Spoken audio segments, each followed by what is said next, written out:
And Michael, I want to ask about this bear hug mentality. I've been seeing it. I haven't heard it called that, but I've sensed very much this idea here. And I also want to ask you about this aid that he's negotiated for Hamas. But I haven't seen anything about conditions around releasing those hostages, including quite a number of American citizens. Has the U.S. projected inadvertently even weakness here? And does it tie into his broader sort of agenda around not upsetting the apple cart too much with Iran? Well, I think it probably has undermined the Israelis somewhat here, because the Israelis were put Gaza under a siege. And their point was, we're not going to lift the siege until we get our hostages back. And the siege is being lifted.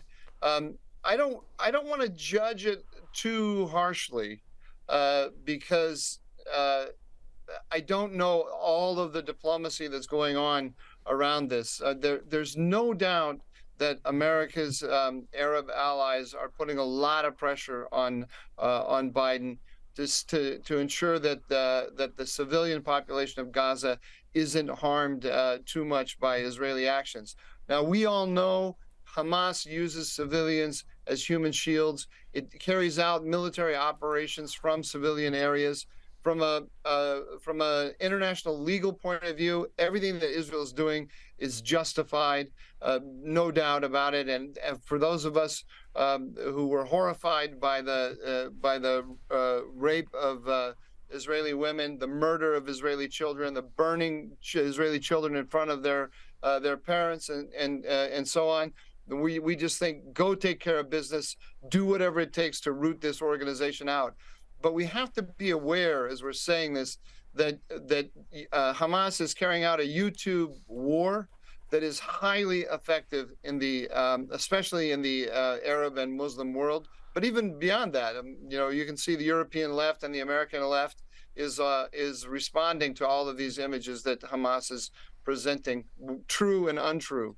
And I mean, we saw this with the Al Ghali hospital in Gaza City, which was hit, or the parking lot next to it seems to have been hit by part of or a missile launched by Palestinian Islamic Jihad. And yet it seemed to me like the media here had already pre-digested Hamas propaganda, taking Hamas, a terrorist organization, at their word that, no, this was Israeli. This was an Israeli piece of ordnance that did this. Are you surprised at how many institutions in the West seem to be so sympathetic to the Hamas and Iranian vision of the Middle East? Does it disturb you a bit? Oh, it disturbs me greatly. I mean, this is a textbook case, because the ordnance did not fall on the hospital. It fell into the parking lot next to the hospital. And within minutes, the rumor went all, not the rumor, the report spread by credible news organizations all around the world that 500 people had died. This is how did they know 500 people had died? I have no idea how many actually died from the thing, but the number 500 is already out immediately.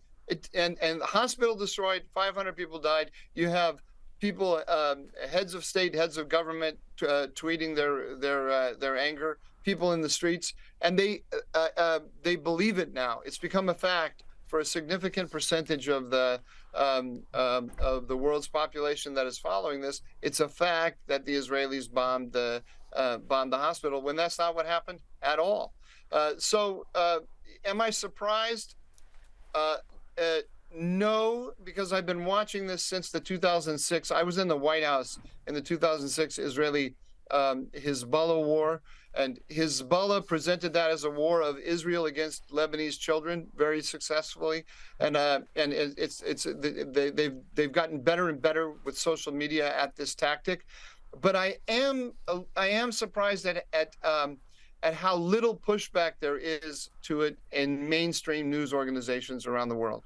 It is shocking, Michael. You see, they say they're killed by Israel, or Israel claims when it's the other side. Michael Doran, I'd love to have you on sometime for a real deep dive about Iranian propaganda, but that's all the time we've got for today. Thank you so much.